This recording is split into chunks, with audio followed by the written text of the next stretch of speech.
Suddenly, a tall figure in a grey-green cloak seemed to rise out of the ground in the middle of the trail, some 20 metres behind the kneeling figure of Holt. Will blinked. One moment the figure hadn't been there.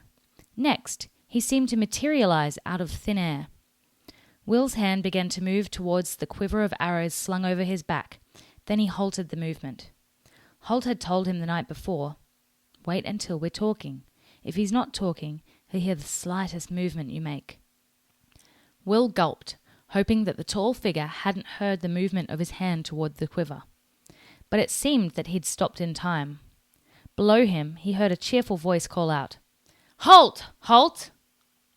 Holt turned and rose slowly to his feet, brushing the dirt from his knees as he rose. He put his head on one side and studied the figure in the middle of the trail, who was leaning easily on a longbow identical to Holt's own. "Well, Gillen," he called, "I see you're still making that old joke." The tall ranger shrugged and replied cheerfully, "The joke appears to be on you this year, Holt." As Gillen spoke, Will's hand moved quickly but quietly to his quiver and selected an arrow, laying it ready on the bowstring. Holt was speaking again now. "Really, Gillen? And what joke would that be, I wonder?" The amusement was evident in Gillen's voice as he replied to his old master, "Come on now, Holt, admit it. For once I've got the best of you, and you know how many years I've been trying." Holt rubbed one hand over his grizzled beard thoughtfully. "It beats me why you keep on trying, Gillen, as a matter of fact." Gillen laughed. "You should know how much a pleasure it gives an ex-apprentice to get the better of his master, Holt. Come on now, admit it. This year I've won."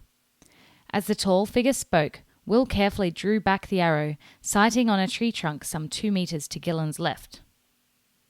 Holt's instructions echoed in his ears. "Choose a target close enough to startle him when you shoot. But for pity's sake, not too close. If he moves, I don't want you putting an arrow through him." Holt hadn't moved from his position in the centre of the trail. Gillen was now shifting his weight uneasily from one foot to the other. Holt's unperturbed manner was beginning to bother him. It appeared that, all of a sudden, he wasn't totally sure that Holt was merely trying to bluff his way out of the trap. Holt's next words added to his suspicions. "Ah, yes, apprentices and masters. They're a strange combination, all right. But tell me, Gillen, my old apprentice, aren't you forgetting something this year?" Perhaps it was the way that Holt laid a little extra stress on the word apprentice, but suddenly Gillen became aware that he had made a mistake. His head began to turn, searching for the apprentice he had forgotten. As he began the movement, Will released his arrow. The shaft hissed through the air past the tall ranger and thudded, quivering, into the tree that Will had selected. Gillen jerked back with shock. Then his eyes swung into the branches of the tree where Will stood concealed. Will marvelled that, even caught by surprise as he was, Gillen was still able to react so quickly in identifying the direction from which his attacker had shot. Gillen shook his head ruefully. His keen eyes could make out the small grey and green clad figure concealed in the shadows of the tree's foliage. "Come on down, Will," Holt called, "and meet Gillen, one of our more careless rangers." He shook his head at Gillen. "I told you when you were a boy, didn't I? Never be too hasty. Don't rush into things." Gillen nodded, somewhat crestfallen. He looked even more so when Will dropped to the ground from the lowest branch, and the tall ranger saw how small and young the apprentice was. "It appears," he said, "that I was so intent on myself catching an old grey fox that I overlooked the small monkey hiding in the trees." He grinned at his own mistake. "Monkey, is it?" Holt said gruffly. "I'd say he's made a monkey out of you today. Will, this is Gillen, my former apprentice, and now ranger of Merrick Fife, although what they did to deserve him is beyond me." Gillen's grin widened, and he held out his hand to Will. "And just as I was thinking I'd finally got the better of you, Holt," he said cheerfully. "So, you're Will," he continued, shaking hands firmly. "I'm pleased to meet you. That was a neat piece of work, young fellow." Will grinned at Holt, and the older ranger made a slight, meaningful movement of his head. Will remembered the final instructions that Holt had given him the night before.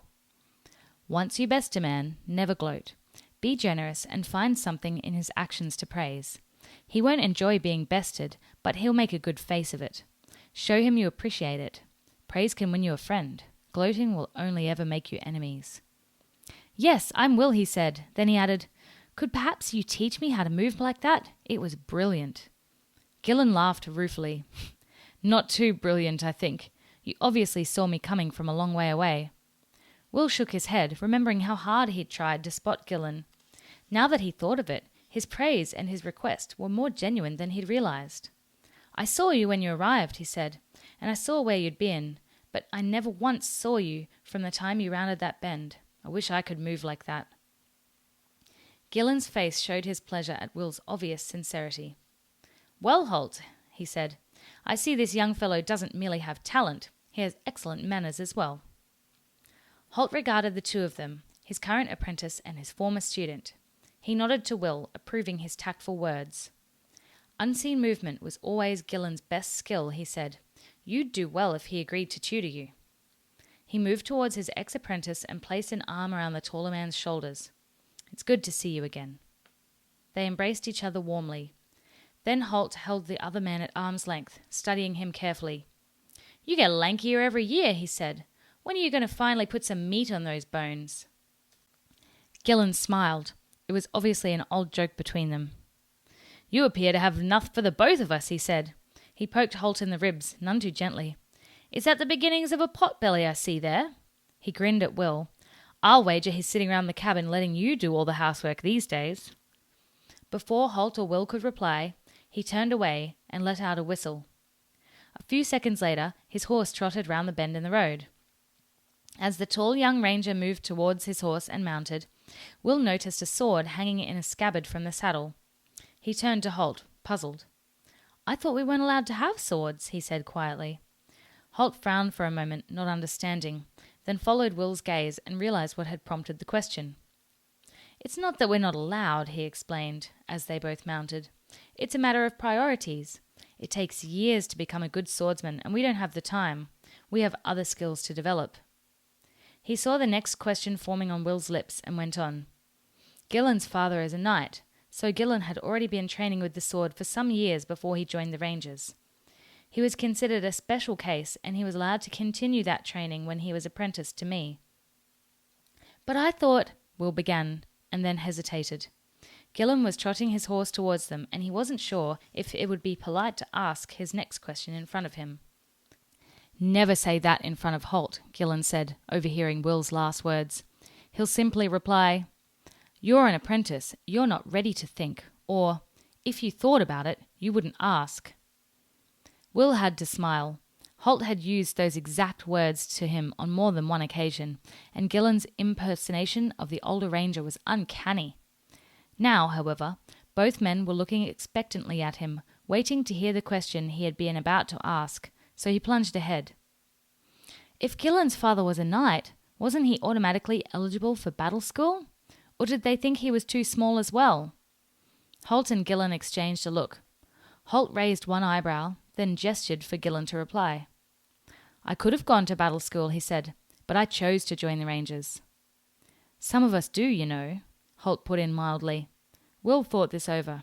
He'd always assumed that the Rangers did not come from the ranks of the kingdom's nobles. Apparently he was wrong.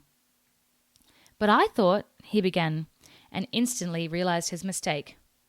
Holt and Gillen looked at him, then looked at each other and said in chorus, You're an apprentice, you're not ready to think.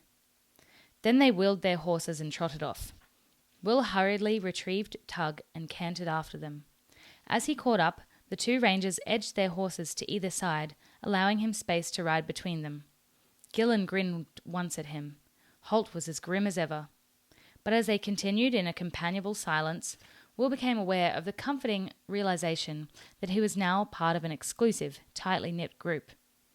It was a warm sense of belonging, as if somehow he had arrived home for the first time in his life.